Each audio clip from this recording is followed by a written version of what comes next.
Acordei cedo naquele dia, como de costume. O sol ainda nem havia tocado o telhado da casa, e já estava de pé, ajeitando a mesa do café com aquele cuidado que só quem vive sozinho entende. Não esperava festa, nem presentes. Já aprendi, com o tempo, que aniversários depois dos 70 são como domingos chuvosos, silenciosos, lentos e quase sempre esquecidos. Mas dentro de mim havia um fio de esperança, porque mesmo depois de tantas decepções, ainda morava em mim o desejo de ver meu filho bater a porta, me abraçar, me chamar de pai com o mesmo carinho de quando era menino, e mais do que isso, eu queria vê-lo chegar com meus netos. Queria que eles me chamassem de vovô, que pulassem no meu colo, que rissem alto e me fizessem sentir vivo. Mas naquele dia, tudo que recebi foi um telefonema rápido. Ouvir algo que jamais pensei que viria da boca de quem eu criei com tanto amor. Ele me disse: pai, sinceramente, o senhor está ficando um velho insuportável. Vive reclamando, falando de saudade, de passado. Ninguém aguenta mais isso. No começo, achei que fosse uma brincadeira de mau gosto. Esperei o tom mudar. O riso que viesse depois. Estou brincando, pai. Mas não veio.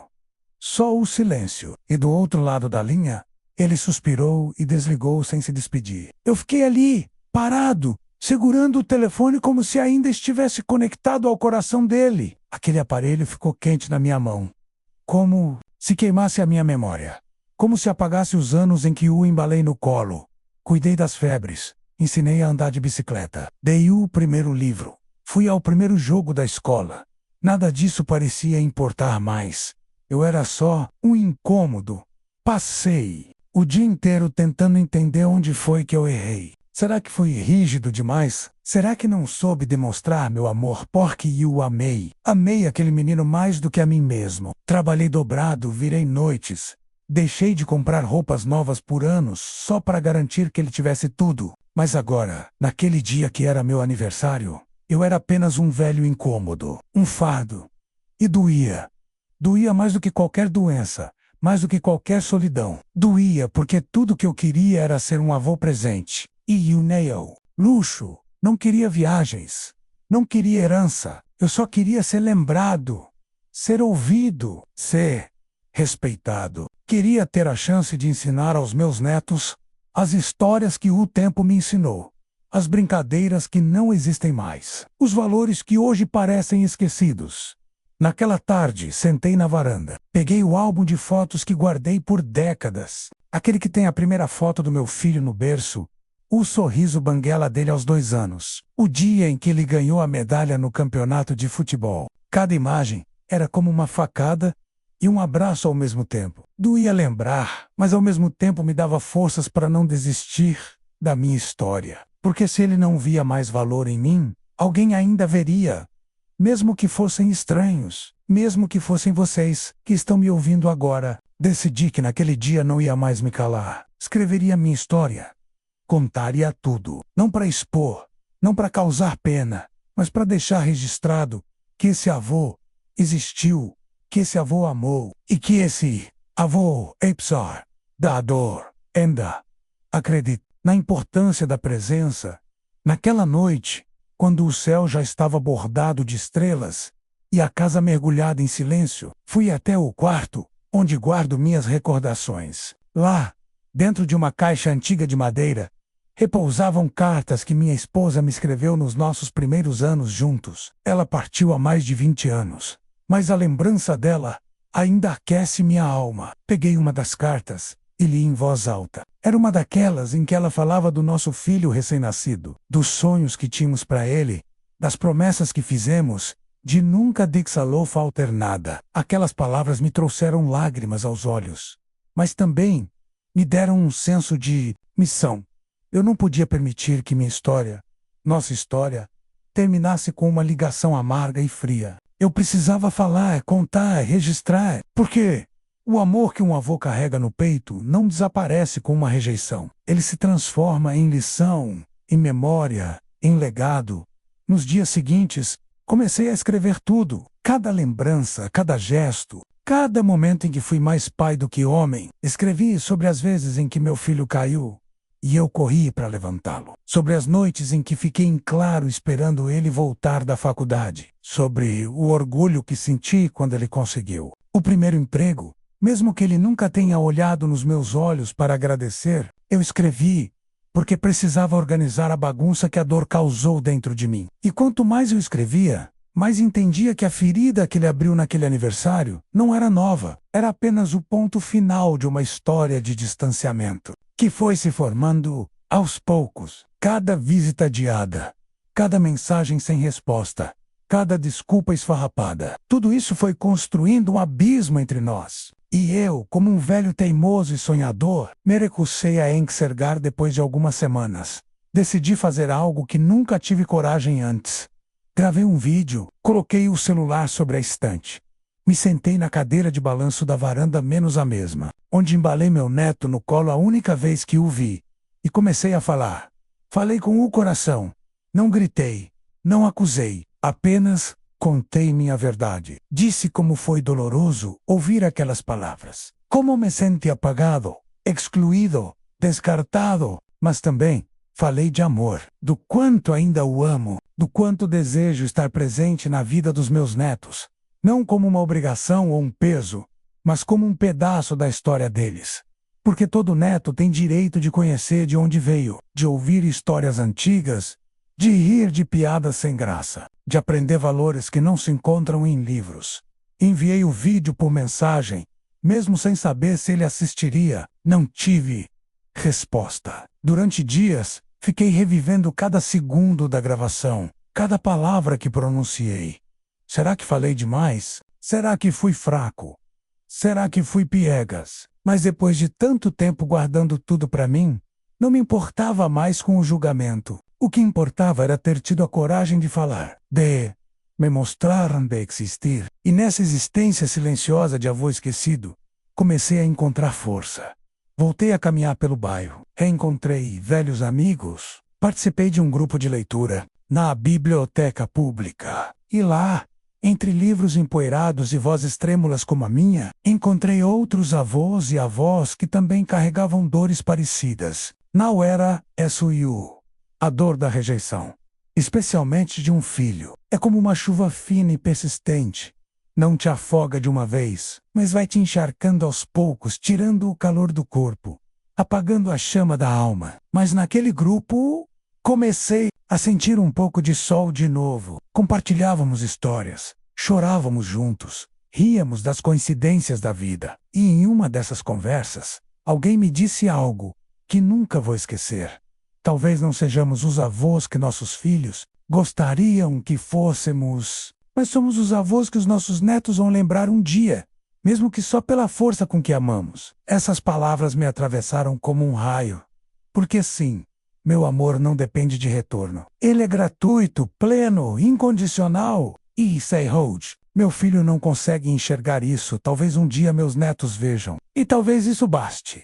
O tempo passou e a dor foi virando saudade, mas não uma saudade romântica, daquelas que nos fazem sorrir ao lembrar. Era uma saudade crua, viva, de algo que ainda está perto, mas inacessível. Ver meu filho nas redes sociais, sorrindo com os filhos dele, publicando fotos de aniversários, festas, conquistas, e eu ali, sempre ausente, como se nunca tivesse existido.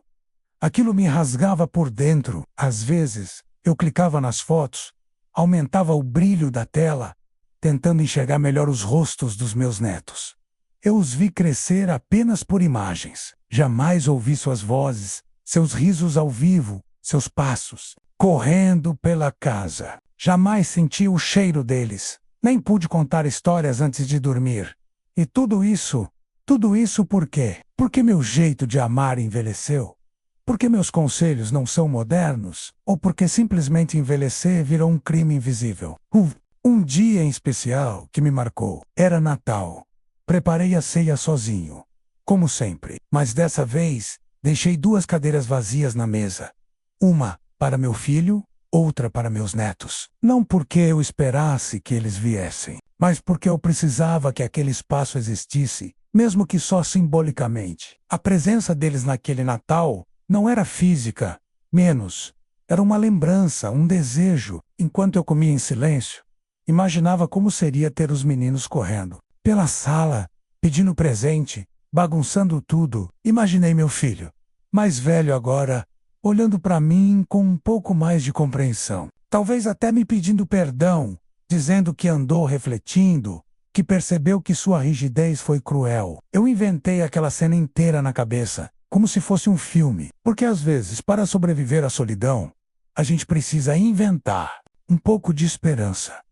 Algumas semanas depois desse Natal, recebi uma ligação inesperada. Era o número dele.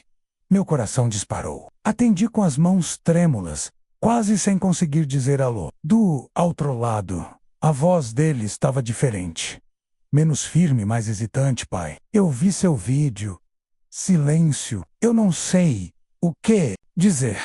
Fiquei alguns dias sem dormir depois de assistir. Eu continuei em silêncio, porque senti que ele precisava falar. Você tem razão. Eu fui duro. Fui injusto. Eu te julguei, como se você tivesse a obrigação de ser o pai perfeito para sempre. Como se não tivesse o direito de sentir dor do envelhecer. Eu não quero mais isso. Eu não quero que meus filhos cresçam sem conhecer o avô que você é. Eu chorei.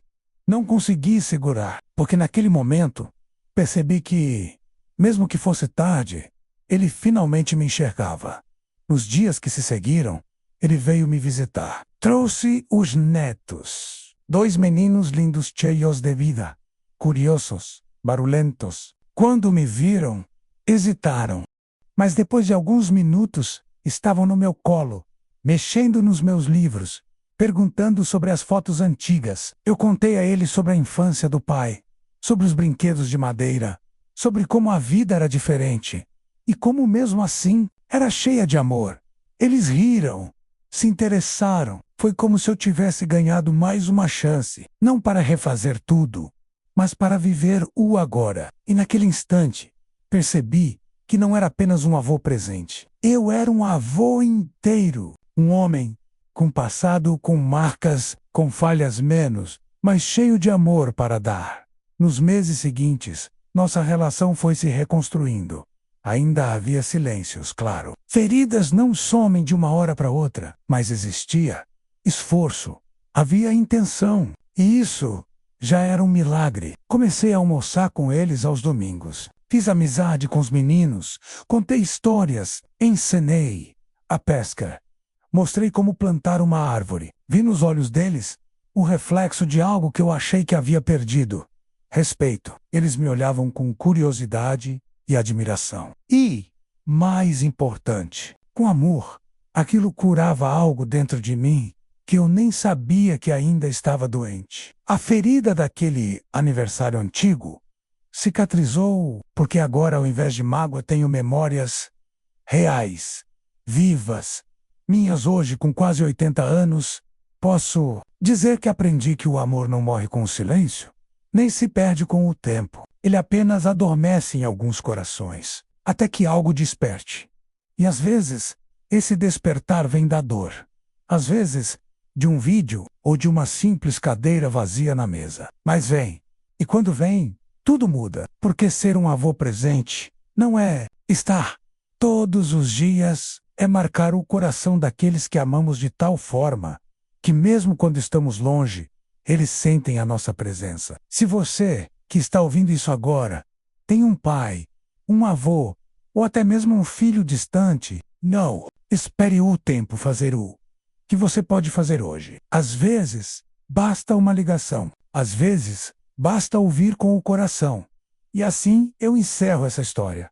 Não com tristeza, mas com esperança. Esperança de que, em algum lugar, alguém que ouve essas palavras decida mudar o rumo de uma relação antes que o tempo apague o que ainda pode ser vivido. Se você chegou até aqui é porque essa história tocou algo dentro de você. Talvez você seja um filho, talvez um pai, ou, talvez, um avô, como eu. O que importa é que enquanto houver tempo, ainda há chance. Não deixe que o orgulho, o silêncio ou a rotina silenciem o amor que existe entre vocês. O mundo precisa de mais abraços, mais reencontros, mais ligações inesperadas, dizendo: me perdoa ou eu te amo. Às vezes, quem mais precisa ouvir essas palavras é quem já deixou de esperar por elas.